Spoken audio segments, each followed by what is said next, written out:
Suppose we have a need to get the authors, last name and first name along with the title of the book. Can you think of a straightforward query to retrieve the data we want?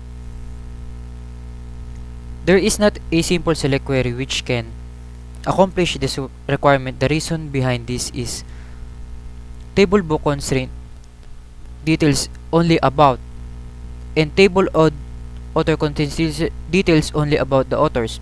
In order to get the title of the book along with the authors who authored particular book, we will need to call both tables in one single query.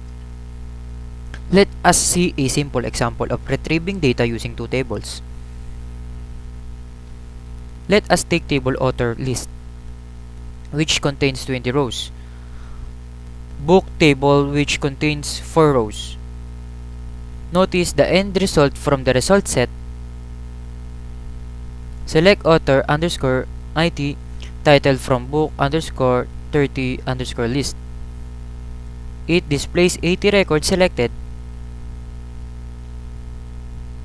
Wondering how did so many rows get projected?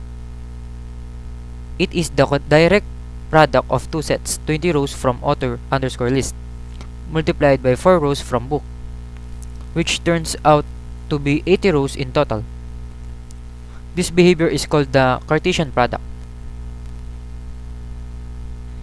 Again, notice that this output is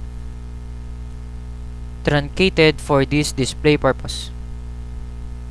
But this is not we intended to see when we thought of selecting from multiple tables, right? We can use the join conditions to narrow down our search and get meaningful results. In this example, the result set is very much meaningful, which displays the title of the book and who all have authored it. But take a look at the query. Select title, last name, first name. From book, author underscore list, author.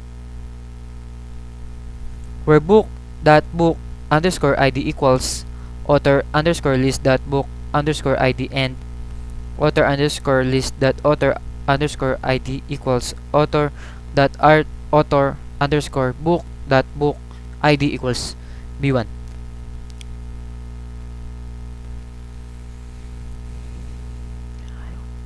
It looks a little complicated, right?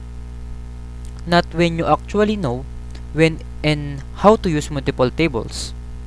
While using multiple tables to retrieve data, join conditions play a major role.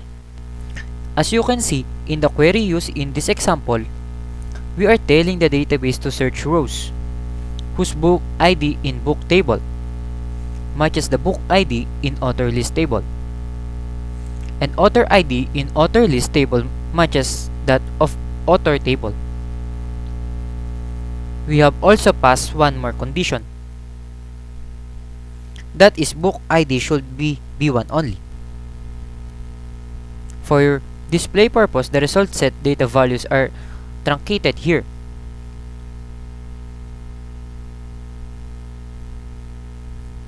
Was it a little confusing to say book ID in book, author ID in author table, etc.? It can be confusing while composing a query as well. Hence, for the reason we have correlation names, they are just aliases for a table being referred to in a SQL statement. These correlation names immediately follow the table name in from clause. We shall rewrite our previous query using correlation names. Just a letter B is being given for a table book, Al for author list table, and A for author table. For the join condition, the columns are qualified with the table name using the correlation names that are provided. Here again, for the display purpose, the data values in the result set are truncated.